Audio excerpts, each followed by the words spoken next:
আর জলসার কমিটি যারা যেভাবে দোকান আর মেলাতলা বসিয়ে দিয়েছে, বুঝলেন, জলসা দিয়ে কতটা স্বভাব পাবে তা বলতে আমি পারবো না, কিন্তু মেলাতলা দিয়ে ছেলে আর মেয়েদের যেভাবে সুযোগ করে দিয়েছে, এ পাপের বোঝা কিন্তু জলসা কমিটি বইতে পারবে না। শুধু যাচ্ছে আর আসছে, যুবক ছেলেরা মেয়েরা রাস্তা দিয়ে যাচ্ছে আর আসছে, আর যুবকগুলো বলছে ভালোই হচ্ছে, তো ফোন নাম্বারটাকে দে, তোকে ফোন করবো, হ্যালো বলবো, আই লাভ ইউ হবে। হায় হায় হায়, আপনি দেখেন রাস্তা দিয়ে যেতে পারবেন না। ভুল বলছি বোধহয় নাকি? এই আমার সোনামণি মা ও বোনেরা, আমার ভাইরা, আল্লাহ পাকের দয়া, আল্লাহ পাকের অনুগ্রহ, আমরা সবাই মুসলমান। মুসলমান মানে পৃথিবীর আগুন আপনাকে কোনোদিন পোড়াতে পারবে না, কেউ আপনাকে ঠাড়ো করে বৈরাগ্যদের মতো পুঁতে দেবে না। নামাজ আপনি পড়েন না, রোজা আপনি রাখেন না, দুনিয়ার যত অন্যায় আছে কোনো কাজ আপনার বন্ধ হয় না। লটারি মাশাআল্লাহ বন্ধ হবে না, সুদের কারবার ইনফুলে চলবে, বন্ধ হবে না।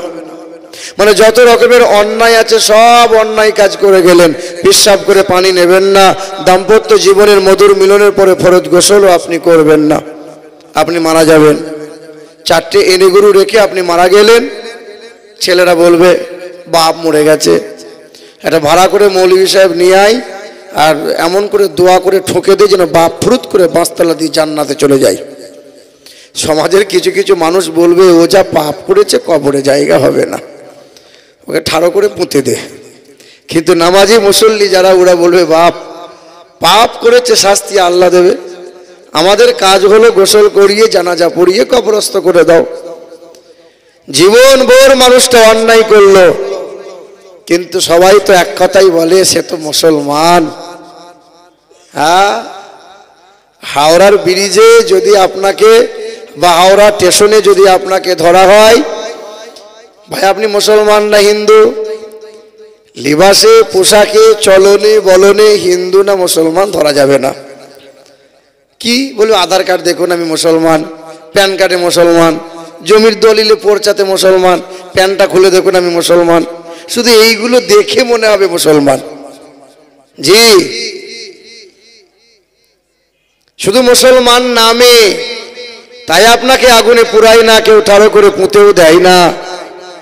কেন তা আল্লাহ পাক রব্বুল আলামিন বলে, বান্দা মুমিন মুসলমান না হয়ে মরো না।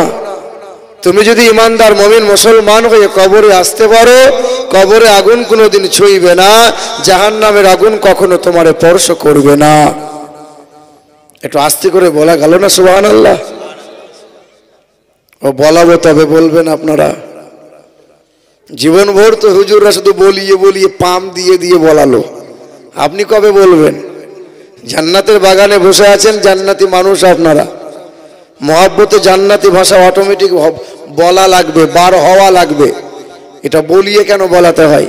ওই যে ইমাম সাহেব নাত পড়ছিলেন আর বলছিলেন জোরে বলে সুবহানাল্লাহ, আপনি বলতে চাইছেন না, চাপে পড়ে বলছেন সুবহানাল্লাহ।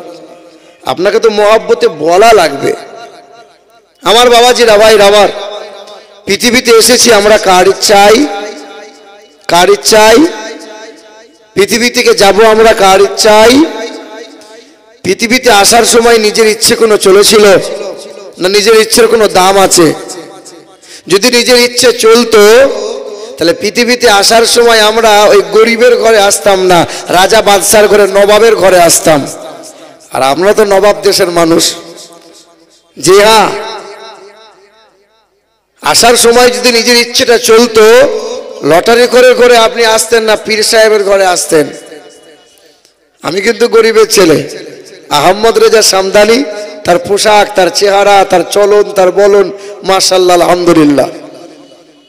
বাবাজিরা, শোনার টুকরো বন্ধুরা, আমার সুদী মানুষেরা, আল্লাহ তার হায়াতে দারাজ করুক, আল্লাহ তার পিতাকে এবং তাকে আল্লাহ কবুল করেন। সুন্নিয়তের খেদমত করে যাচ্ছেন তারা। বাবাজিরা, ভাইরা আমার, এসেছি আমরা আল্লাহর ইচ্ছায়, আর পৃথিবী থেকে যাব যখন আল্লাহর ইচ্ছায়। আপনাদের এলাকার কোনো নেতা, কোনো এমএলএ, কোনো এমপি, কোনো মন্ত্রী যদি মনে মনে ভাবে যে সব তো আমার ইচ্ছাতেই চললো, তো যাওয়ার সময় মালাকুল মাউত ফেরেশতা যখন সামনে হাজির হবে, একটা মোটা টাকার গরম বান্ডিল দেখিয়ে দেবো, ফেরেশতা নরম হয়ে যাবে? নরম হবে? সেদিন নিজের ইচ্ছে কোনো কাজ করবে? করবে না। এসেছি আল্লাহর ইচ্ছায়, পৃথিবী থেকে যাব আল্লাহর ইচ্ছায়, আর এই মধ্যখানের সময়টুকু চালাবো কার ইচ্ছায়? চালাচ্ছি কার ইচ্ছায় বলেন? কার ইচ্ছায়? নিজের ইচ্ছায়। ইচ্ছে হলো তো নামাজ পড়েন, মন গেল তো জুম্মাতে যান, ইচ্ছে হলো তো দু চার টাকা দান খায়রাত করেন। বাবাজিরা, ভাইরা আমার, আমরা যদি আল্লাহ এবং আল্লাহ রসুলের ইচ্ছে মতো চলতে পারতাম তো একজন আল্লাহ পাকের আবেদ বুজুর্গ বান্দা হয়ে যেতাম। সে আল্লাহ পাকের করুণা, আল্লাহ পাকের দয়া, আল্লাহ পাক যেন আমাদেরকে সহি বোঝ, ভাবনা, চিন্তা করার তৌফিক দান করেন এবং সহিভাবে সুন্নতের উপর আল্লাহ চলার তৌফিক দান করেন। সকলে বলি আল্লাহুম্মা আমিন। তারপরেই শতকোটি দরুদ আর সালাম মক্কার মতি, মদিনার জ্যোতি, দুই কুলের সাথী, উম্মতের কান্ডারি, যে নবী দাঁড়ালে পরে আকাশের উচ্চতা লাভ করে, যে নবী বসিলে পরে ভুবন স্থিরতা লাভ করে, যে নবী হাসলে পরে জান্নাত সৌন্দর্যতা লাভ করে, যে নবী কাঁদলে পরে জাহান্নাম থরথর করে কাঁপতে শুরু করে, যে নবীর চুলের কৃষ্ণতায় রাতের অন্ধকার ফিরে পায়, যে নবীর নুরানি চেহারাতে দিনের আলো লাভ করে, তিনি হলেন হাবিবে কিবরিয়া জনাবে মুহাম্মদুর রাসূলুল্লাহ সাল্লাল্লাহু তাআলা আলাইহি ওয়াসাল্লাম। আমার উপস্থিত জ্ঞানী গুণী সম্মানীয় ওলামায়ে কেরামগণ, আমার সম্মুখে বসে থাকা মুরব্বী বাবাজিরা, ভাইরা, মা ও বোনেরা, এবং এই মাহফিলের সহযোগী, সহকর্মী, সহধর্মী, সহমর্মী, সহযোগী যারা, হিতাকাঙ্ক্ষী যারা, আল্লাহ পাকের দয়া, মায়া, অনুগ্রহ আর শান্তি দ্বারা সকলের উপর বর্ষণ হোক, আল্লাহুম্মা আমিন। বাপ, আমরা মানুষ, তারপরে মুসলমান।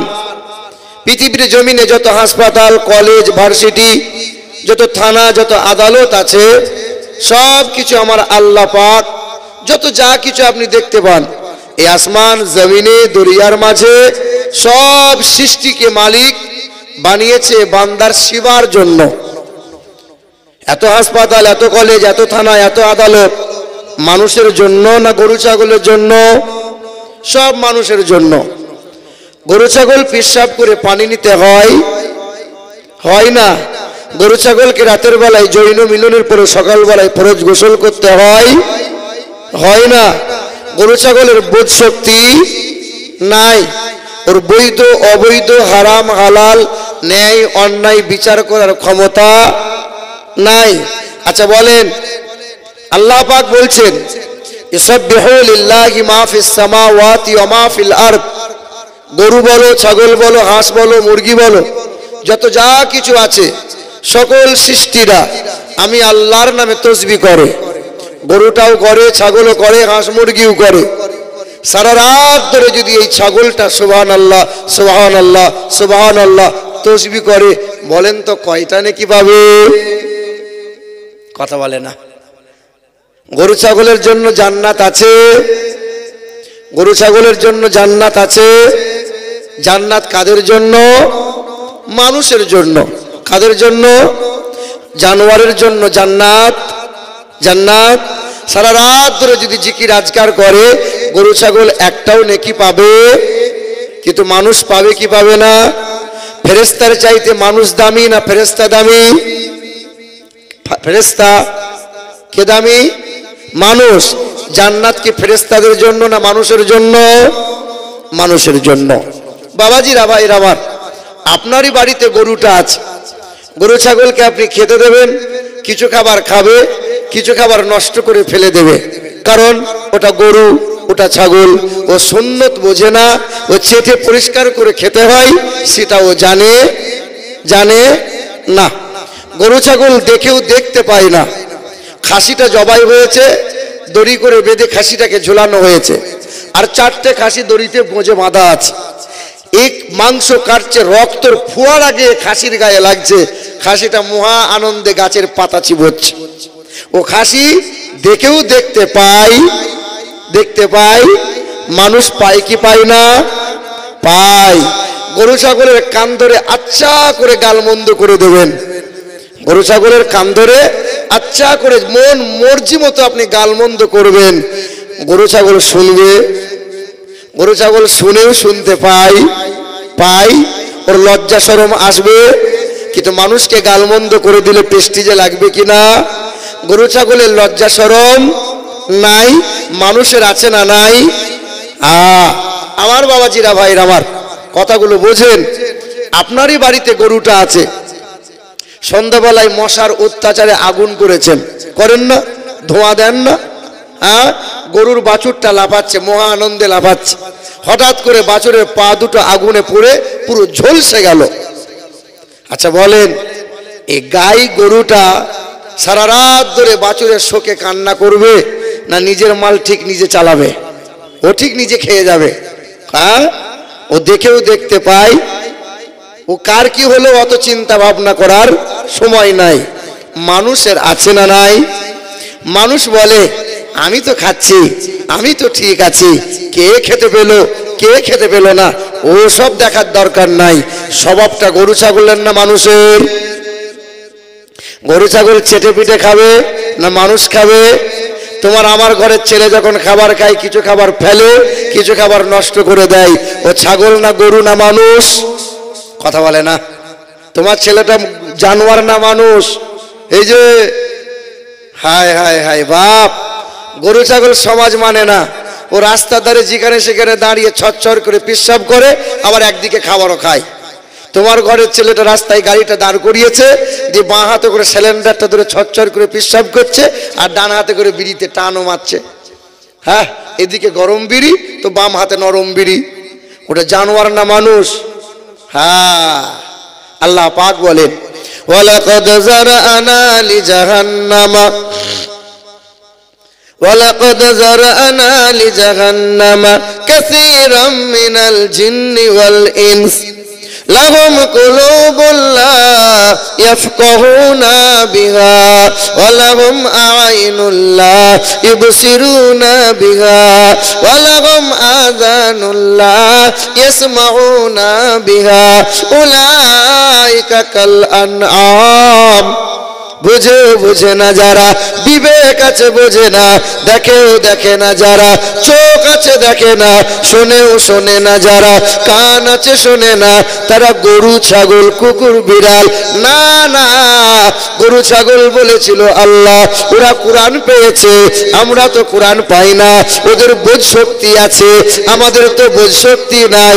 ওদের বিবেক আছে, আমাদের তো বিবেক দেওয়া হয় নাই। আল্লাহ পাক রব্বুল আলামিন বলেন উলাইকা কাল আনআম বাল হুম আদাল উলাইকা হুমুল গাফিলুন। পারা নম্বর 9 পৃষ্ঠা নম্বর 13 লাইন নম্বর 1। সন্দেহ হলে কোরআন খুলে দেখ। আল্লাহ জগতের মানুষকে জানিয়ে দেয় তারা গরু নয়, ছাগল নয়, চার পায়ে জন্তু জানোয়ারের চাইতে খারাপ। এটা মহান মালিকের ঘোষণা। এ বাবাজিরা মাইনাই আমার, ছেলেটা আল্লাহকে ভয় করে না, আপনিও আল্লাহকে ভয় করেন না। ওই ছেলে বাপ মায়ের সামনে অন্যায় করে না, কারণ বাপ মা ছেলেকে মারবে, ছেলেকে আঘাত দেবে। ওই ছেলেটা মাস্টারের সামনে অন্যায় করে না, কারণ মাস্টারের হাতে বেতের বাড়ি পড়বে। আপনি তো আল্লাহকে ভয় করেন, তবে আল্লাহকে যদি ভয় করলেন, সুদের কারবারটা কেমন করলেন বলেন? আপনি আল্লাহকে যদি ভয় করলেন, বাজারে গিয়ে লটারি কে কাটলো বলেন? আপনি যদি আল্লাহকে ভয় করলেন, এত হারামের সাথে কারবারি কে করলো বলো? নিজেকে মুসলমান বলে দাবি করো, অথচ হারাম ত্যাগ হলো না কেন বলো? কারণ আল্লাহর প্রতি ভয় নাই। কি ভাবছো আল্লাহ আসমানে আছে, আল্লাহ কি মসজিদে আছে? না না, আল্লাহ যে তোমার কাছে আছে, কি করছো বান্দা দেখতেছে। আল্লাহ সব কিছু দেখে, আল্লাহ সব কিছু জানে। বান্দার আল্লাহ পাক জানিয়ে দেয় ওয়া নাহানু আকরাবু ইলাইহি মিন হাবলিল ওয়ারিদ। বান্দা আমি দূরে নয়, আমি তোমার কাছে আছি। কতটা কাছে আছি জানো?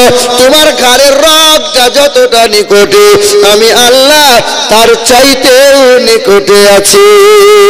বান্দায় আল্লাহকে দেখতে পাও বা না পাও, সর্ব অবস্থায় মনে মনে এমন ফিকির করো, আল্লাহ সব আমার দেখতেছে, আমি আল্লাহর বান্দা, আমার হারাম খাওয়া চলবে না। আল্লাহ পাক রব্বুল আলামিন জানায় ইয়া ইবাদ ইন্না আরদি ওয়াসিআতুন ফাইয়া ফাবুদুন। আমার বান্দা হলো তারা যেখানে সুযোগ পাবে, মাঠে বলো, বাজারে বলো, ঘাটে বলো, মসজিদে বলো, আমি আল্লাহর ইবাদতে সিজদায় অবনত হবে। আমার বান্দা হলো তারা ছেলের বিয়েতে মোটা টাকা পণ নেবে যারা, তাই তো নাকি? আমরা কার বান্দা বলেন? বলেন না, আমরা কার বান্দা? বাপের 3 ছেলে, 3টে ছেলের বিয়ে হয়েছে। তো শ্বশুর প্রতিদিন চায়ের দোকানে বসে আর বলে আমার বৌমা কিন্তু একটা। আসলে বৌমা কটা? 3টে। তো চা খায় আর শুধু গর্ব করে বলে আমার বৌমা কিন্তু একটাই। আমার বৌমায়ের মতো বৌমা হয় না, ছোট বৌমা। আর 2টো বৌমা ফুলে বেলুন ফুলে। শ্বশুর দেখতে পারে না আমাদেরকে, দেখবি কি করে? শ্বশুরকে ভালোবাসিস? জমি জায়গা নেওয়ার জন্য তুই 2 দিন শুধু করছিস। জমি জায়গা শুধু শ্বশুর লিখে দিলে পরে বাপ মাকে লাথি মেরে দিবি। তো শ্বশুর প্রতিদিন সকালবেলায় ঘুম থেকে উঠে মুখটা ধোয় আর ছোট বৌমা খাবারটা নিয়ে বলে আব্বা খাঁটি দুধের চা আর মুড়ি আর বিস্কুট আর তোমার জন্য যা পেরেছি আব্বা তুমি খাও। 10টা বাজলে পরে নাস্তাটা আব্বার সামনে বলে আব্বা তুমি আমার শ্বশুর নয়, তুমি আমার আব্বা, নাস্তা খাও। 12টা বাজলে পরে গরম পানি করে দিয়ে বলে আব্বা তুমি ঠান্ডা পানিতে গা ধোবে না, তোমার জন্য গরম পানি করে রেখেছি। গোসল করার পরে লুঙ্গি জামা তুমি ধোবে না, আমি তোমার ছোট বৌমা দেবো। তার শ্বশুর বলে আমার বৌমা একটাই রে, তোর মতো বৌমা যদি আর 2টো হতো। বারবার সুনাম করে ছোট বৌমায়ের। এই বৌমাটা যদি কোনোদিন শ্বশুরের সামনে মারা যায়, শ্বশুরটা মেয়ে বলে কাঁদবে না, বৌমা বলে কাঁদবে, নিজের মেয়ে মনে করে কাঁদবে। কারণ কোন সময় শ্বশুরকে অভাবে রাখে নাই। বৌমা কটা? শ্বশুর বলে কজনকে? আমরা সবাই তো বলি কার বান্দা? আল্লাহকে তো জিজ্ঞাসা করতে হবে আল্লাহ তোমার বান্দা কে, তুমি বলো। সবাই তো দাবিদার হলে হবে না। হ্যাঁ, আল্লাহ পাক রব্বুল আলামিন জানাই ইয়া ইবাদ ইন্না আরদি ওয়াসিআতুন ফাইয়া ফাবুদুন। আমার বান্দা হলো তারা সুখে দুঃখে সর্ব অবস্থায় আমি আল্লাহর স্মরণ করে যারা। ধান চাষ তো করেছেন আপনারা, যে বছরে ধান ভালো হয়, চাষা ধান তো ভালো হলো গো, দেখতে হবে চাষিকে, চাষ করা জানতে হয়, কিভাবে সার দিতে হয় আমি জানি। এমনি এমনি ফলন হলো, তার পরের বছরে মাল পোকাতে খেয়ে নিল। চাষা কি ব্যাপার? ও মাল দেখছি চায়ের দোকানে চায়ের দোকানে পিছনে বসে ওই বিড়ির পিছন দিকটা টান মাছ। আব্বা চাষা কি ব্যাপার? সব আল্লাহ শেষ করে দিল। খারাপ হলে আল্লাহর, ভালো হলে আমার, কি বলছেন বলেন? আল্লাহ মেরে দিল। আর ভালো হলে চাষ করেছি আমি। এ বাবাজিরা ভাইরা আমার, আল্লাহ পাক বলেন আমার বান্দা হলো তারা সুখে দুঃখে সর্ব অবস্থায় আমি আল্লাহর স্মরণ করে যারা। আমার বান্দা হলো তারা লটারি আর তাস আর জুয়ার আড্ডা সে বসবে না যারা। আমার বান্দা হলো তারা সর্ব অবস্থায় আমি আল্লাহকে ভয় করে যারা। আমরা ইমামে আজম আবু হানিফা রহমতুল্লাহ আলাইহির মাসলা অনুসরণ করি। মাযহাবি ইমামে মানে হানাফি মাযহাবের মানুষ আমরা। কত আল্লাহকে ভয় করেছে জানো? যার আসলে নাম ছিল নোমান বিন সাবিত। ইমামে আজম আবু হানিফা রহমতুল্লাহ আলাইহি হুজুর আমার এক ইশারাজুতে 40টা বছর তিনি ফজরের নামাজ আদায় করেছেন। কত বড় আল্লাহর বুজুর্গ বান্দা! বছরে 5টা দিন বাদ দিয়ে সারা বছর ফরজ সুন্নত আর নফল রোজা রেখে রেখে 30টা বছর তিনি দিন কাটাইছেন। এত বড় আল্লাহর বুজুর্গ বান্দা। তবে ইমামে আজম হুজুরের একটা দোকান ছিল, কাপড়ের দোকান। হুজুর আমার সকালবেলা ইশরাকের নামাজ পড়ে কাপড়ের দোকানে বসে আছেন, মুরাকাবা মুশাহাদা জিকির আজকারে মশগুল হয়ে আছেন। এমন সময় একজন খরিদ্দার দোকানের সামনে দাঁড়ায়, আসসালামু আলাইকুম হুজুর। সালামের জবাব দিয়ে বলে, বাবা কি ব্যাপার? বলে, হুজুর আপনার দোকানে এলাম, কয়েকদিন ধরে আমার বিবিটা রাগ করে আছে, তাই বিবির জন্য একটা শাড়ি কিনতে এলাম। হুজুর একটি পছন্দ করে শাড়ি দেন, আমার বিবি অভিমান করেছে, শাড়ি দিলে পরে বিবির মনটা সন্তুষ্ট হবে, রাগ ভেঙে যাবে। আল্লাহর ওলি ইমামে আজম আবু হানিফা রাহমাতুল্লাহ আলাইহি কয়েকটা শাড়ি নামিয়ে দিলেন, বাবা পছন্দ করো। ওই খরিদ্দার মানুষটা আর বিবির জন্য একটা শাড়ি পছন্দ করে নিল, শাড়িটা নিয়ে বাড়ি চলে গেল। আদর করে বিবির গায়ে হাত বোলায়, বিবি তোমার জন্য শাড়ি নিয়ে এলাম। আদরের বিবি শাড়ি দেখে বড় বাগে বাগ, খুশিতে আনন্দে আত্মহারা। আমার স্বামী আমার জন্য শাড়ি নিয়ে এসছে, 4টে আলমারি ভরে গেছে, তবুও শাড়ি চাই, না দিলে মুখটা ঝুড়ির মতো হয়ে যায়। মহিলাদের দুটো জিনিসই কোনোদিন অভাব পূরণ করতে পারবে না, এক গহনা আর এক জামা কাপড় শাড়িতে। হে বাবাজিরা ভাইরাই আমার, তখন তার বিবিটা শাড়ি নিয়ে আনন্দে, শাড়ির ভাঁজ যখন খুলেছে, তা বিবি বলছে, কি শাড়ি? এ শাড়ি তো আমার পরা চলবে না, এখনকার নিত্য রঙিন সব শাড়ি, কিরণ মালা জবা, ওই শাড়ি নিয়ে এসো গা, এ বুড়ি মানুষের মতো শাড়ি আমি নেব না, ফেরত দাও। ওই খরিদ্দার সকালবেলায় যে শাড়িটা কিনে নিয়ে এসছে, বিকালবেলায় ওই আল্লাহর ওলির দোকানের সামনে হাজির হয়েছে। আসসালামু আলাইকুম হুজুর। আবার ইমামে আজম হুজুর আমার সালামের জবাব দিয়ে বললেন, বাবা কি মনে করে হাজির হও? বলে, হুজুর সকালবেলায় যে শাড়িটা নিয়ে গিয়েছিলাম বিবির পছন্দ হয় নাই, তাই বিকেল বেলায় শাড়িটা নিয়ে এলাম। হুজুর নেন, এই শাড়িটা আপনি ফেরত নিয়ে নেন, আমার বিবি এই রকম নয়, ওই রকম ডিজাইনের শাড়ি পছন্দ করে, ওই রকম শাড়ি আমার বিবির জন্য দেন।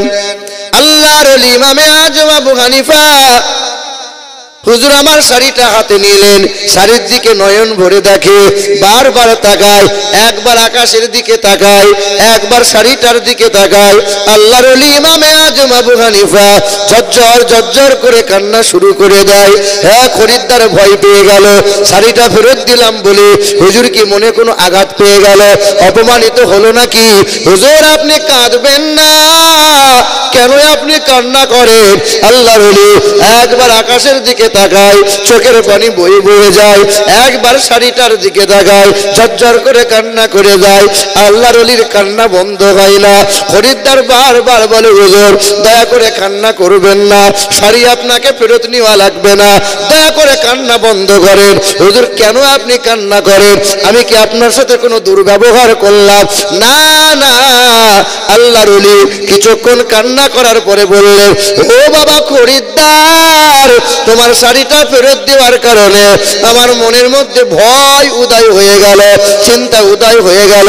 সকালবেলায় শাড়িটা নিয়ে গেছো, বিবির পছন্দ হয় নাই বলে শাড়িটা বিকেল বেলায় ফেরত নিয়ে এলে, কাল যখন হাসরের ময়দান হবে, আমি আল্লাহ পাকের সম্মুখে দাঁড়াইব, কাঠগোড়ায় যখন দাঁড়াইব, জীবনভর নামাজ পড়লাম, জীবনভর কোরআন তেলাওয়াত করলাম, জীবনভর রোজা রেখে রেখে দিন কাটাইলাম, আল্লাহ পাক যদি তোমার বিবির মতো আমার আল্লাহ যদি এই রকম করে প্রশ্ন করে দেয়, ও নুমান বিন সাবিত, ও ইমামে আজম আবু হানিফা, বিশ্বে তোমার কত নাম, তোমার কত সুনাম, তুমি রাত জেগে জেগে নামাজ পড়েছ, তুমি কোরআন পড়েছ, তুমি দান খায়রাত করেছ, তুমি রোজা পালন করেছ, না না, আমি আল্লাহ পাকের দরবারে তোমার নামাজগুলো আমি আল্লাহর পছন্দ হয় নাই, তোমার রোজাগুলো পছন্দ হয় নাই, যাও যাও ফেরত নিয়ে যাও। আমি ইমামে আজম আবু হানিফা, যেমন তোমার বিবিটা সকালবেলায় শাড়িটা দেখে পছন্দ হলো না, তাই তো ফেরত পাঠিয়ে দিল, তুমি টুক করে হাজির হয়ে গেলে, আমার বড় ভয় হয় আল্লাহ যদি এই রকম প্রশ্ন করে দেয়, যাও ফেরত নিয়ে যাও, সেই দিন আমি মালিকের দরবারে কেমন করে মুখ দেখাইব, তাই মনে মনে বড় ভয় হয়। ভয় হয়েছে আপনার? হ্যাঁ, ঠিক নামাজটা পড়তে যাওয়ার সময় মসজিদের ওই দরজার মুখে জুতোটা রেখে দিয়েছে, আর সিজদাতে যাচ্ছে, বগলে ফাঁক দিয়ে দেখে জুতোটা আছে তো, দিয়ে ওই মানুষটা বলছে আমি জান্নাত পাবো নামাজ পড়ে। হ্যাঁ, আল্লাহর ভয় হয়েছে? মসজিদে ঢুকতে দেরি, মসজিদ থেকে বার হতে দেরি হয় না। কখন বেরোবো, কখন বেরোবো, কখন বেরোবো? ও আবার জান্নাত পেতে চাইছে, আল্লাহকে ভয় করে। এই বাবাজিরা, ভাইরা আমার, ও সোনামণি মা ও বোনেরা, শুধু নামাজ পড়লেই ভয় হয় না, রোজা রাখলেই ভয় হয় না। ভয় কাকে বলে জানো? যে নিজে গুনাহ থেকে বেঁচল, নিজে পাপ থেকে বেঁচে গেল, পাপ করতে যাচ্ছিল, গুনাহ করার সম্মুখীন হয়েছিল, না গুনাহ করব না, আল্লাহর ভয় অন্তরে উদয় হয়েছে। হে মুসলমান সোনার টুকরো বন্ধুরা, আল্লাহকে ভয় করো, আল্লাহকে ভয় করো। আল্লাহ পাক বলেন, ইয়া আইয়ুহাল্লাযীনা আমানুত্তাকুল্লাহ, এই ইমানদারেরা আল্লাহকে ভয় করার মতো ভয় করো, আর ততক্ষণ পর্যন্ত মরো না। মুসলমান না হয়ে যেন মরো না, হিন্দু হয়ে মরো না, খ্রিস্টান হয়ে মরো না, জানোয়ার হয়ে যেন মরো না। তুমি মানুষ হয়ে, ইমানদার হয়ে আমার কাছে ফিরে এসো, আমি আল্লাহ কখনো কষ্ট তোমারে দেব না। এ বাবাজিরা, ভাইরা আমার, ও সোনামণি মা ও বোনেরা, সোনার টুকরো বন্ধুরা, আল্লাহ পাক মানুষকে মানুষ বানানোর জন্য যুগে যুগে নবী পাঠাইলেন, পয়গম্বর রাসূল পাঠাইলেন না। তাই তো আল্লাহ ক্ষান্ত হয় নাই, তারপরে আল্লাহ কিতাব দিলেন। এই উম্মতে মুহাম্মাদের জন্য আল্লাহ কোরআন দিলেন। মাদ্রাসার জলসা, মাদ্রাসায় কোরআন শেখানো হয়। ও বাপ বলেন তো দেখি, আল্লাহ পৃথিবীতে কোরআন পাঠাইলেন, এই কোরআনটা কিসের জন্য পাঠাইলেন? নানি মরলে 4 খতম, দাদু মরলে 6 খতম, বক্সে দেবো না, না নানি প্রুক করে জান্নাতে চলে যাবে, এই জন্যই তো পাঠিয়েছে, খতম করার জন্য। রমজান মাসে ভাড়া করে হাফেজ নিয়ে আসবো, আর হাফেজ সাহেবের পিছনে কোরআন তেলাওয়াত শুনবো, শুধু এই জন্য পাঠিয়েছেন? না না, হুদাল লিন্নাস ওয়া বাইয়িনাতিম মিনাল হুদা ওয়াল ফুরকান। এই কোরআন সবার জন্য। হিন্দুরা কোরআন পড়তে পারে, খ্রিস্টানরাও কোরআন পড়তে পারে, আদিবাসীরাও কোরআন পড়তে পারে, সাঁওতালরা কোরআন পড়তে পারে, সবাই কোরআন পড়তে পারে, কিন্তু না পাক অবস্থায় কোরআন ছুঁইতে কেউ পারবে না। হ্যাঁ, এই কোরআন পড়ো, কোরআনকে বুকে নাও, জীবনকে সুন্দর বানাইয়ে নাও। আল্লাহ পাক রব্বুল আলামিন বলেন, এই কোরআন পড়ো, যে কোরআন পড়লে পরে সওয়াব পাওয়া যায়, এই কোরআনটা শুনলে পরে সওয়াব পাওয়া যায়, যে কোরআনে চুমা দিলে সওয়াব পাওয়া যায়, যে কোরআনটা বুকে নিলে সওয়াব পাওয়া যায়, যে কোরআনে হাত বোলালে সওয়াব পাওয়া যায়। কারণ কোরআনের মতো কিতাব পৃথিবীর জমিনে 2টা নাই। সবার আগে কোরআন শেখাও, ইংরেজি শেখাও, ইতিহাস শেখাও, হিস্টোরি শেখাও, বিজ্ঞান শেখাও, সায়েন্স নিয়ে পড়াও, বিএড করাও, ডিএড করাও, বিটেক করাও, আইটিআই করাও। তবে কোরআন যদি প্রথমে না দাও, আদা শিক্ষা হলো হারাম। সবার আগে কোরআন দেওয়া হলো ফরজ, আগে কোরআন দাও। যে ছেলের বুকে বাপ কোরআন দিতে পারলো না, ওই বাপটা আল্লাহকে ভয় করে না।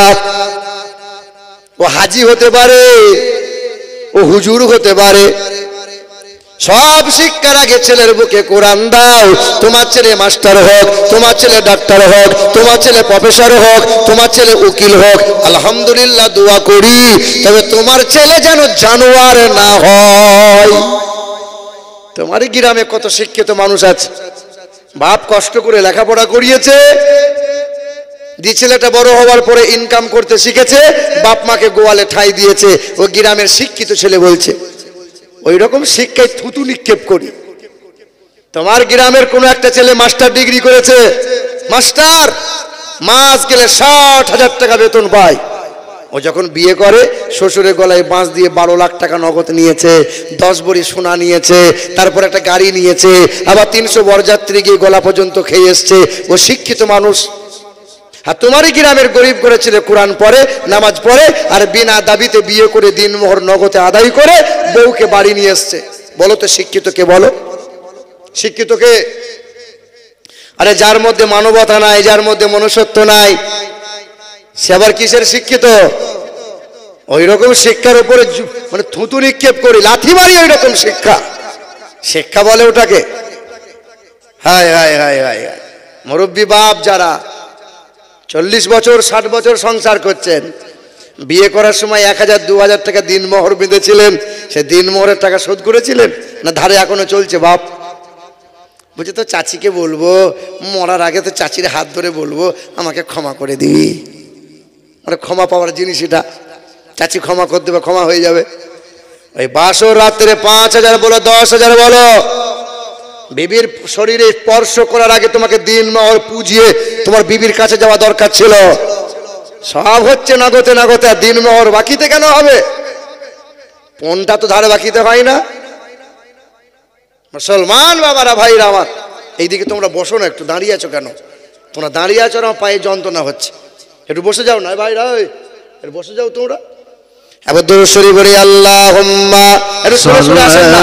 আলা সাইয়্যিদিনা মাওলানা মুহাম্মদ ওয়া আলা আলি সাইয়্যিদিনা মাওলানা মুহাম্মদ সাল্লু আলা মুহাম্মাদিন সাল্লাল্লাহু আলা মুহাম্মদ হরদম জবান সে কালো পাক নামে মুহাম্মদ, হরদম জবান সে কালো শফিয়ানা মুহাম্মদ। মুসলমান বাবারা, ভাইরা আমার, ও শোনাচ্ছেন বন্ধুরা আমার, শুধু মানুষেরা, পৃথিবীর জমিনে একটাই মাত্র কিতাব, তার নাম হলো কোরআন। ছেলে মেয়েকে গুড মর্নিং শেখাইও না, ছেলে মেয়েদেরকে সালাম দেওয়া শেখাও, কোরআনের আয়াত শেখাও। দাদু নাতি পোতাকে সালাম দাও, ছেলে মেয়েরা বড়কে সালাম দাও, আলেম ওলামা মুসল্লিদেরকে সালাম দেবে। হ্যাঁ, আপনি আলেম ওলামাদের সালাম দেবেন। যে বাড়িতে যে ঘরে সালামের আদান প্রদান হয়, আল্লাহ রসুল বলেন ওই ঘরে আল্লাহ রহমত বরকতে মালামাল করে দেয়। কারণ সব জায়গাতে কোরআনের আয়াত দিয়ে চলবে, সব জায়গায় আরবি চলবে। জানাজার ময়দানে জানিয়ে যাবে, সেখানে ইংরেজি চলবে না, গুড মর্নিং গুড নাইট আর চলবে না, সেখানে কোরআনের ভাষা চলবে। কবরে শোয়ানো হবে, সেখানেও কোরআনের ভাষা চলবে। আখিরাতে কোরআনের ভাষা চলবে, সব জায়গায় কোরআন চলবে, ইংরেজি চলবে না। ছেলে মেয়েদের বুকে কোরআন দাও, নবী মুস্তাফার আদর্শে ছেলে মেয়েদের বড় করো। ওই ছেলেটা বড় হয়ে বাপ মাকে খেতে পড়তে দেবে। কোনদিন ওই বিএড করা শিক্ষিত ছেলেটা, যার কাছে কোরআন নাই, ওই ছেলেটা বাপ মাকে বৃদ্ধাশ্রমে রাখবে। আপনার এলাকার অনেক হাফেজ আছে, অনেক আলেম মৌলবী আছে, বলেন তো বাপ, কোন একটা হাফেজ কোন একটা আলেম মৌলবীর নাম বলেন। বিয়ে করার সময় পণ নিয়েছিল, মাঝে মধ্যে সুদের কারবার করে। কোন একটা হাফেজ আলেমের নাম বলেন, মাঝে মধ্যে বাজারে গিয়ে লটারি কাটে না, দেখাতে পারবেন না। যার বুকে কোরআন আছে, সে হারামের সাথে কখনো যুক্ত হতে পারে না। আলেম মৌলবীদের বেতন কম হতে পারে, আলেম মৌলবীদের বেতন কম হতে পারে, কিন্তু তার বিবিরা কোনোদিন গ্রুপ লোন, বন্ধনের লোন বা ঋণ করার জন্য ব্যাংকের লাইনে দাঁড়ায় না। হে বাবাজিরা, ভাইরা আমার, আল্লাহ পাকের ইবাদত করে যারা, আল্লাহ তাদেরকে বেহিসাব রুজি দেয়। আল্লাহ পাক রব্বুল আলামিন বলেন, কুল্লামা দাখালা আলাইহা যাকারিয়াল মিহরাব ক্বালা ইয়া মারইয়ামু আন্না লাকি হাযা ক্বালাত হুয়া মিন ইনদিল্লাহ। জাকারিয়া নবী গেলেন, মা মারিয়ামের দরজা তালা খুললেন, দরজাটা খুললেন, জানালাগুলো খুললেন। জাকারিয়া নবী বললেন, হে মারিয়াম, অসময়ের ফলগুলো কে দেয়? রং বেরঙের ফলগুলো, খাবারগুলো তোমার রুমের মধ্যে কে ভরে ভরে দেয় বলো? মা মারিয়াম বলেছিলেন, ক্বালাত হুয়া মিন ইনদিল্লাহ, আমি যার ইবাদতে মশগুল থাকি, আমার আল্লাহ আমাকে বেহিসাব রুজি দেয়। আল্লাহর ইবাদত করো, তোমাকে ঋণ করা লাগবে না। আল্লাহর ইবাদত করো, তোমাকে হারামের সাথে যুক্ত হতে হবে না, আল্লাহ তোমাকে বেহিসাব রুজি দেবে। আলেম ওলামাদের বেতন কম হতে পারে, আলেম ওলামারা কখনো অভাবে পড়ে সুদের কারবার করতে যায় না, আর লোভে পড়ে লটারি কাটতে যায় না, আর ব্যাংকে গিয়ে ঋণ করে সংসার তারা চালাতে হয় না। আল্লাহ তাদেরকে বেহিসাব দেয়। যে খাবার খায়, যে পোশাক পরে, তাদের মতো কেউ পারবে না। এ মুসলমান বাবারা, ভাইরা আমার, পৃথিবীর জমিনে সবচেয়ে শ্রেষ্ঠ ধর্মগ্রন্থ হলো আল কোরআন। এই কোরআন নিয়ে পৃথিবীর অনেক পণ্ডিতেরা, অনেক বৈজ্ঞানিকরা চক্রান্ত করেছিল পৃথিবী থেকে কোরআনটা মুছে ফেলবো। পৃথিবীর জমিনে কারো দ্বারা সম্ভব হয় নাই। ওই আমেরিকা দেশের বিখ্যাত বৈজ্ঞানিক, আমেরিকা দেশের বিখ্যাত বৈজ্ঞানিক, যে বৈজ্ঞানিক পৃথিবীর জমিন থেকে সর্বপ্রথমে চাঁদে পা রেখেছিলেন, নীল আর্মস্ট্রং, 1969 সালে জুলাই মাসের 20 তারিখে রাত্রি 11টার সময় চাঁদে পা রাখলেন। চাঁদ থেকে ফিরে এলেন, বিশ্বের মানুষকে 3টে তথ্য দিয়েছিলেন। এ বিশ্বের মানুষেরা, চাঁদে বিন্দু মাত্র কোনো অক্সিজেন নাই, চাঁদে কোনো উর্বরতা নাই, আর চাঁদে কালো রেখা, কালো দাগ দেখা যায়। 6 মাস রিসার্চ করেছিলেন মিশর আজহার ইউনিভার্সিটিতে। লেকচার দিতে গিয়ে তিনি বক্তব্যে বলেছিলেন, আমার জানা মতে বাইবেল পড়লাম, জান্দাবাস্তা পড়লাম, কোরআনটা পড়লাম, ওই কোরআনে আল্লাহ পাক জানায় ইকতারাবাতিস সাআতু ওয়ান শাক্কাল কামার, চাঁদে কালো রেখা, কালো দাগ দেখা যায়। জানো নাকি বিশ্বের মানুষ কেমনে দাগ দেখা যায়? মক্কা নগরী থেকে আব্দুল্লাহর বেটা মুহাম্মদ সাল্লাল্লাহু আলাইহি ওয়াসাল্লাম নীল আর্মস্ট্রং এই রকম ভাষাতে বলে, মুহাম্মদ রাসূলুল্লাহ মক্কার জমিন থেকে ওই আকাশের দিকে শাহাদাত আঙ্গুলটা তুলেছিলেন। বেঈমানদের চোখগুলো চরক গাছ হয়েছিল। নবীর এক আঙ্গুলের ইশারায় চাঁদটা 2 টুকরো হয়ে যায়। তাই আজ চাঁদে কালো দাগ, কালো রেখা দেখতে পাওয়া যায়। যার উপর কোরআন নাজিল হলো, ওয়াল্লাযীনা আমানু ওয়া আমিলুস সালিহাত বিমা নুজিলা আলা মুহাম্মদ মুহাম্মাদিন ওয়া হুয়াল হাক্কু মির রাব্বিহিম, যার উপর কোরআনটা নাজিল হলো, তার চরিত্রে বিন্দু মাত্র কোনো দাগ নাই। চাঁদে দাগ আছে, কিন্তু নবীর চরিত্রে কোনো দাগ নাই। এই কোরআন পড়ে কত মানুষ আল্লাহর ওলি হয়ে গেছে, আবার এই কোরআন পড়ে কত মানুষ মুনাফিক শয়তান হয়ে গেছে। ইদিল্লু বিহি কাসীরা ওয়া ইয়াহদি বিহি কাসীরা। এই কোরআন পড়ে কতজন আল্লাহর ওলি হয়ে গেল, আবার এই কোরআন পড়ে কতজন পথভ্রষ্ট হয়েছে। এ বাবাজিরা, ভাইরা আমার, ওই উত্তর ভারতের মথুরার বৃন্দাবনে 300 বিঘা জমির মধ্যখানে দাঁড় করানো একটা মন্দির আছে, যে মন্দিরের নাম হলো দেবাশীর মন্দির। ওই মন্দিরে পূজারী ছিলেন তিনি ডক্টর শিবশক্তি সরোজি, যার নাম, যিনি অক্সফোর্ড বিশ্ববিদ্যালয় থেকে 12টা ভাষায় MA করেছিলেন। ওই ডক্টর শিবশক্তি সরোজি ওই মন্দিরে পূজারী হয়েছিলেন। পূজা অর্চনা করে লাখ লাখ টাকা রোজগার হয়, বস্তা বস্তা ফল হয়। ওই মন্দিরের দাস বলো, নিচু জাতের বলো, কেউ পূজা দিতে পারে না। উচ্চ পদবী হওয়া লাগবে, উচ্চ বংশের হওয়া লাগবে। ওই মন্দিরে পূজাতে বামুনের বড় লাভ। উচ্চ শিক্ষিত হিন্দু সমাজের মানুষেরা তাকে ভগবান বলে, ভগবান। হিন্দুদেরকে জিজ্ঞাসা করো, বলো তো আকাশ জমিনের মালিক কে? ওরা বলবে ব্রহ্মা, কেউ বলবে ভগবান, কেউ বলবে ঈশ্বর। আপনি একটা ভালো কাজ করবেন কোন হিন্দু ভাইয়ের, ও বলবে তুমি তো ভগবান। ওরা পেঁচাকে বলে ভগবান, আর ওইসব সৃষ্টিকে ওরা ভগবান বলে, সৃষ্টিকর্তা বলে।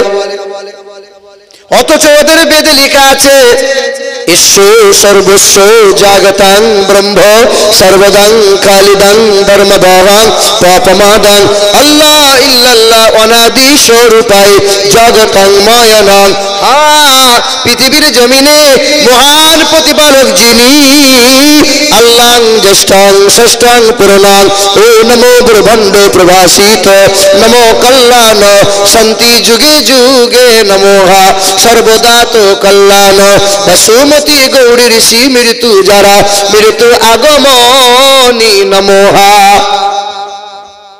বেদে লেখা আছে তিনি হবেন বিশ্ব ব্রহ্মাণ্ডের মালিক, তিনি হবেন আকাশ জমিনের মালিক, তিনি হবেন হায়াত ও মৌতের মালিক, যিনি কখনো খান না, তিনি কখনো ঘুমান না, যার কোনো বিবি নাই বাচ্চা নাই, তিনি কখনো সংসার করেন নাই, না তিনি কখনো জন্ম নেন নাই, তিনি কাউকে জন্ম দেয় নাই। কেউ বলবে ব্রহ্মা, ব্রহ্মার তো বিবি আছে ওর নাম লক্ষ্মী, কেউ বলবে ভগবান, ভগবানের তো বিবি আছে ওর নাম ভগবতী, কেউ বলবে ঈশ্বর, কেউ বলবে মহেশ্বর। আরে খ্যাপা ওরা সংসার করেছিল, ওদের ছেলে মেয়ে ছিল। আমার আল্লাহ এমন একজন আল্লাহ যার কোনো বিবি নাই বাচ্চা নাই, তার সমতুল্য সমকক্ষ কেউ হতে পারবে না। তিনি কখনো খান না, তিনি কখনো ঘুমান না, ন দ্বিতীয়ম ন তৃতীয়ম চতুর্থ ন পঞ্চমী, তিনি একের অধিক হবেন না, মানে দুইটা তিনটা চারটা পাঁচটা হবেন না, তিনি এক অদ্বিতীয় লা শারীকা লাহ, তিনি হবেন আল্লাহু আল্লাহ। যারা হবে সুবহানাল্লাহ। এ মুসলমান বাবারা ভাইরা আমার, ও সোনামণি মা ও বোনেরা, ওই ডক্টর শিবশক্তি সরোজজিকে হিন্দু সমাজের মানুষেরা তাকে ভগবান বলে মানত।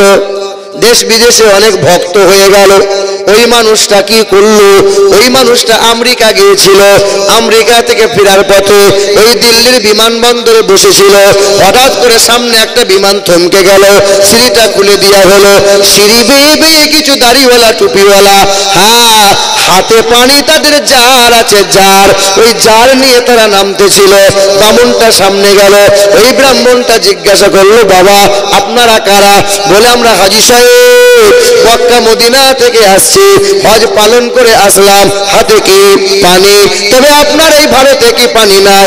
বলে না, এই পানি সেই পানি নয়, যে পানি হলো জমজমের পানি।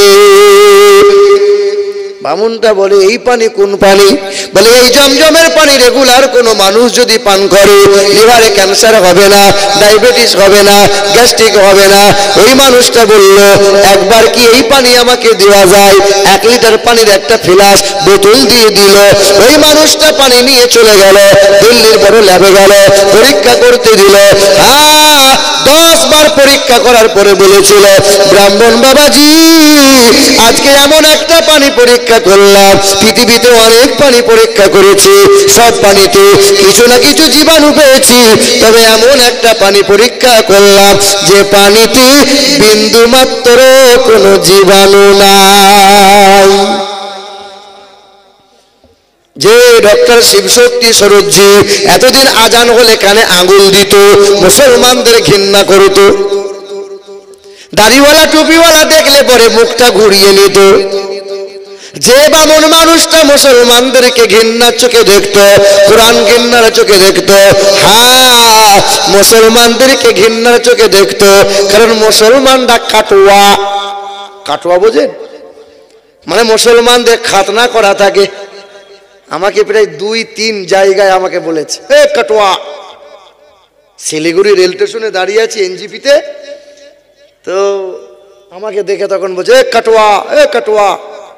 আমি চিন্তা করলাম একা আছি আর সব কটা মাতাল, মাতালের সাথে তো মুখ লাগানো ঠিক হবে না। হ্যাঁ কাটুয়া। আরে খেপা ওরা জানে না, তোদের বেদে লেখা আছে ইন্দ্রজোনা উপশ্রুত নামে রসংস ভবিষ্যতে নৃপলিঙ্গচ্ছিদ দুঃস নাম কোটি শনি নাম। পৃথিবীর জমিনে বিশ্বের মহান নেতা, রাষ্ট্র নেতা, মানব জাতির কল্যাণকর্তা আসবেন তিনি লিঙ্গচ্ছেদ অবস্থায়, মানে খাতনা করা অবস্থায় পৃথিবীতে আসবে। খ্রিস্টান হও, ইহুদি হও, বৌদ্ধ জৈন হও, ওই মহামানবের অনুসরণ ছাড়া নাজাতের কোনো রাস্তা নাই। মুর্শিদাবাদে এখন নেটটা তো সবে দিয়েছে নাকি গো, ইন্টারনেট সবে খুলেছে। টানা কদিন বন্ধ ছিল বাবা? 5 দিন না 6-7 দিন? 5 দিন, হ্যাঁ 8 দিন, ওই ভুল বল, ঠিক বলছি, 8 দিন ছিল, কম বেশি 7-8 দিন বন্ধ ছিল। কেন বন্ধ ছিল বাবা? কেন ছিল? ওই শয়তানগুলো বাবরি নিয়েছে, ওরা বাবরি মসজিদটাকে কেড়ে নিয়েছে, ওরা জ্ঞানবাপী মসজিদ কারবে বলে চক্রান্ত করে যাচ্ছে, বারবার আল্লাহ নবীর শানে বেয়াদবি নামক কথা বলে যাচ্ছে, কখনো নূপুর শর্মা কথা বলছে, কখনো যোগীরা কথা বলছে, হ্যাঁ কখনো বিজেপির নেতাগুলো এমন করে নবীকে গালমন্দ করছে। বেলডাঙ্গার মাটিতে আল্লাহর নামে গালমন্দ হলো, পুলিশ প্রশাসন কেন চুপ রয়ে গেল? মুসলমানদের কেন আন্দোলন করা লাগলো? মুসলমানরা আন্দোলন করলে বলে রাজ্য সরকার থেকে এই মুর্শিদাবাদে ইন্টারনেট বন্ধ করে দাও, যেন হিন্দু মুসলমান লড়াই না বাঁধে। আমরাও চাই হিন্দু মুসলমান দাঙ্গা চাই না, লড়াই চাই না, সারা জীবন ভর আমরা সম্প্রীতির বার্তা দিলাম, হিন্দু মুসলমান মিলেমিশে বাস করব, হিন্দু মুসলমান মিলেমিশে থাকতে যায়। এই দেশ আমাদের, এই দেশ ওদের, এই সবার দেশ, এই দেশে সবাই বাস করব। তবে কেন বারবার মুসলমানদের ঘুম ভাঙাই? ভেড়া জঙ্গলে গিয়ে সিংহর লেজ নিয়ে খেলা করছে আর ঘুমোচ্ছে সিংহ। তো ভেড়া বলছে, সিংহর লেজ নিয়ে আমি যদি খেলা করি তো জঙ্গলের রাজা আমি ভেড়া। তো ভেড়া তো জানে না সিংহর ঘুম ভেঙে গেলে ভেড়া মেয়া বলা সুযোগ পাবে না। পাবে? হে বাবাজিরা ভাইরা আমার, এত কিছু দিলাম আমরা, তবু ওরা চায় ভারত থেকে মুসলমান যেন চলে যায়। খাজা বাবার একটা উট বসে গেছে গাছের তলায়, পৃথ্বরাজের সৈন্যরা, শত শত সৈন্যরা এত মার মেরেছিল, এত করে উঠাতে চেয়েছিল, খাজা বাবার একটা উট উঠাতে তারা পারে না।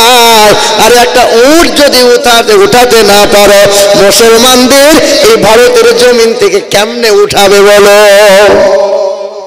এখনো ইন্ডিয়া গেটে মোটা মোটা করে লেখা আছে 92,000 স্বাধীনতা সংগ্রামীদের নাম। সবচেয়ে বেশি রক্ত আর জীবন দিয়েছে যারা, 62,000 শুধু মুসলমান, দাড়িওয়ালা টুপিওয়ালা ছিল সব। হ্যাঁ কি দিনে আমরা আগ্রা তাজমহল আমরা দিয়েছি, লাল কেল্লা আমরা দিয়েছি, আকবর কেল্লা আমরা দিয়েছি, হ্যাঁ হুমায়ুন কেল্লা আমার বাপদাদুরা দিয়েছে। কি দিইনি বলো? কুতুব মিনার আমরা দিয়েছি, শহীদ মিনার আমরা দিয়েছি, হাজি আলী আমরা দিয়েছি, দিল্লি জুমা মসজিদ আমরা দিয়েছি, কলকাতার হাইকোর্টটা দাঁড়িয়ে আছে আমাদের জায়গায়, 14 তলা নবান্ন দাঁড়িয়ে আছে আমাদের ওয়াকফের জায়গায়, কলকাতার মোহনবাগান খেলার মাঠটা আমাদের জায়গা, কলকাতা ইডেন গার্ডেন খেলার মাঠটা আমাদের জায়গা, কলকাতা নেতাজি ইন্ডোর স্টেডিয়ামটা আমাদের জায়গা, কলকাতা নেতাজি বিমানবন্দরটা আমাদের জায়গা, কলকাতা টালিগঞ্জ বলে একটা শহর আছে 382 বিঘা, সবটা যে আমাদের মুসলমানদের জায়গা। টিপু সুলতান মসজিদের পাশে যত জায়গা সব তো আমাদের মুসলমানদের জায়গা। এত কিছু মুসলমানদের পাও, সব তো তোমরা ভোগ করো, তবে মুসলমানদের সম্পত্তি কেন বারবার চক্রান্ত করে ওয়াকফের সম্পত্তি ছিনিয়ে নিতে চাইছো বলো? আমরা যা দিয়েছি তোদের 14 গোষ্ঠী কোনোদিন দিতে পারবে না। আর একটা কবরের ঋণ শোধ করতে পারবি না তোরা। শাহজাহান বানিয়েছিল একটা কবর, হ্যাঁ কার জন্য? বিবির জন্য। তা কম সময় বিবির কবরটা দেখার জন্য দেশ বিদেশ থেকে যে হারে লোকজন আসে আর ইনকাম হয় ভারতে, সুদে আসলে যদি একটা কবরের ইনকাম চাওয়া হয় তো ভারতের অর্ধেক মাল খালি হয়ে যাবে। সব তো আমাদের মুসলমানদের অবদান। হ্যাঁ পুলিশ প্রশাসন চুপ হয়ে গেল।